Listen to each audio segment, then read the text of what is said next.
T'es-tu déjà demandé lequel de tes amis te couvrirait si jamais tu commettais un meurtre? Les gars, je crois que j'ai fait une bêtise. Lequel? Celui qui a tendance à te lâcher à la première fille qu'il rencontre? T'inquiète, si t'as pas révisé, tu te mets à côté de moi pendant l'examen, moi je te pose toutes les réponses, je te couvre, frérot.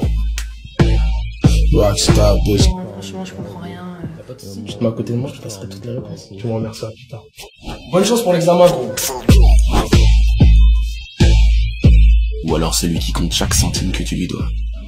Bon les gars, vaut mieux qu'on le règle maintenant. Hein. Je t'ai avancé 2,50€, tu lui as avancé 30 centimes, tu m'as pris 2 crocs et j'ai pris 3 gorgées dans ta boisson. Donc vous me devez exactement 1,25€, soit 31 centimes chacun.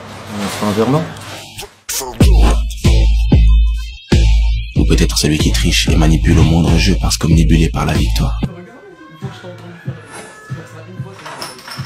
Mais comment ça se fait que tu gagnes tout le temps? Je suis sûr que tu triches. Comment tu veux que je triche? Prouvez-le. Shorty's killing, wild and drunk. Lequel? Et cette personne en question est portée disparue depuis maintenant 3 ans. Et nous avons de fortes raisons de penser qu'elle a été assassinée par l'un de vous 4. Si c'est le cas, au vu de votre amitié apparente, il est certain que les 3 autres sont au courant. Ils savent sûrement où est le corps. Alors qu'importe votre degré d'implication. Rockstar bitch, call me Elvis. J'en appelle à votre bon sens. The MOB, she call me selfish. Soit vous dénoncez celui de vous 4 qui a commis le meurtre, Success got him jealous. soit l'inspecteur vous fera tomber avec lui. Et c'est moi, l'inspecteur.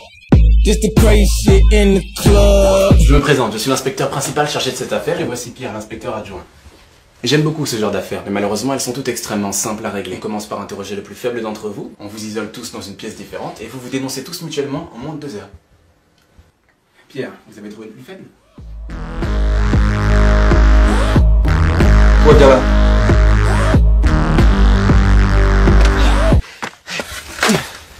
Quand on sera face aux inspecteurs, on sera forcément face aux inspecteurs là. Quand on y sera, même si ça prend 2 ou 3 ans, ils vont sûrement interroger avec insistance celui qui aura l'air d'être le plus vulnérable. Ce sera moi. Ouais, ce sera toi. Évidemment, ce sera toi. Ouais, mais il faut pas, ce serait trop risqué alors.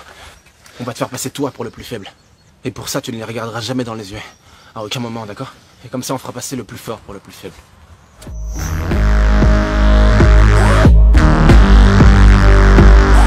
Attendez. Prenez plutôt celui-là. Nigga send this bitch up, it can't go down. Nigga send this bitch up, it can't go down. Nigga send this bitch up, it can't go down. Nigga send this bitch up, it can't go down. Vous connaissez sûrement le dilemme du prisonnier, vous? Non. Le dilemme du prisonnier? Non. Vous en êtes sûr? Le quoi? Le dilemme du prisonnier, c'est ce qu'ils vont nous faire. D'accord. Le principe est simple. Le principe est le suivant. Les joueurs sont tous isolés dans une pièce différente et je leur propose à chacun d'eux exactement le même accord. Si tu dénonces les autres et les autres ne te dénoncent pas, tu es libre. Et les autres écopent d'une peine maximale. Dans le cas contraire, si tu dénonces pas et qu'eux t'ont dénoncé, c'est eux qui sont libres. Et toi qui écopes d'une peine maximale. Et si vous vous dénoncez tous mutuellement, votre peine est allégée. Si tout le monde se dénonce, on a tous une peine allégée. C'est simple. Alors si j'ai bien compris, si on dénonce, on a soit une peine allégée, soit on est libre. Si on ne dénonce pas, on a soit une peine maximale parce que quelqu'un nous a dénoncé, soit on est libre parce que personne n'a parlé. Ah oui, vous en avez sûrement déduit qu'il vous suffit de ne pas vous dénoncer tous pour être libre, mais la raison pour laquelle le dilemme du prisonnier est infaillible, c'est le manque de communication. Les joueurs étant isolés et n'ayant aucun contact, aucun de vous ne peut être sûr que quelqu'un ne les a pas déjà dénoncés. Voilà mon hypothèse. Je pense que c'est Luc qui a commis le meurtre. Je pense que Mathieu a été le plus difficile à convaincre de maquiller le meurtre, mais que c'est vous qui en avez eu l'idée. Je pense que c'est Thomas qui a conduit la voiture et Mathieu a sûrement fourni des outils tels que des pelles peut-être. Vous avez sûrement enterré le corps dans une forêt en pleine nuit. Qu'est-ce que vous pensez de mes déductions?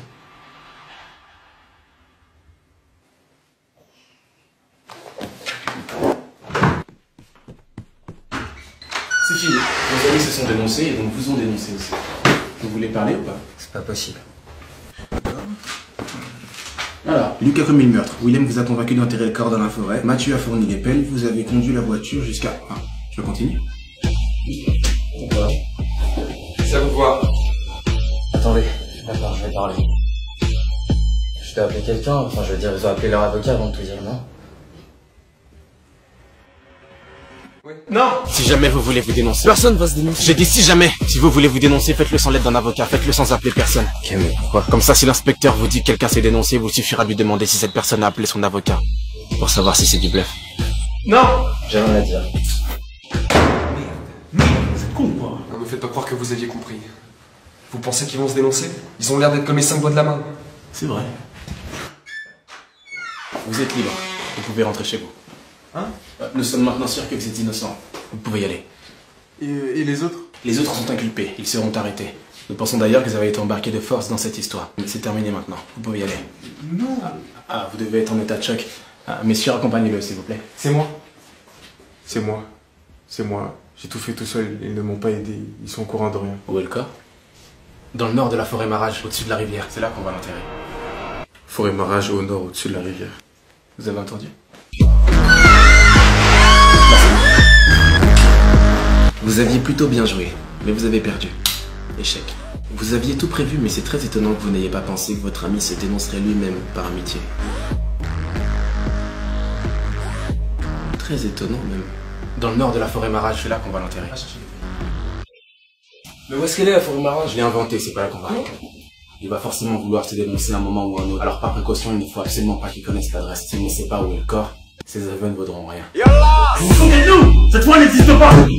Où est le corps? Rockstar bitch call me Elvis. Échec et I'm mat. obese, she call me selfish. Success got him jealous. Vous connaissez sûrement le dilemme du prisonnier, vous? Effectivement, le dilemme du prisonnier est infaillible. En absence totale de communication, ils finissent toujours par se dénoncer. C'est infaillible. À moins qu'on triche. Rockstar bitch call me Elvis. Aucun de vous ne peut être sûr que quelqu'un ne les a pas déjà dénoncés. Sauf si on a un système de communication, un signal qui nous assure que personne n'a parlé. Tattoos, how they break the news. It was real. Ça te dirait de rentrer dans la police? Last night my bitches came in twos, and they both suck like they came to lose. Dropped out first day of school, cause niggas got cocaine to move.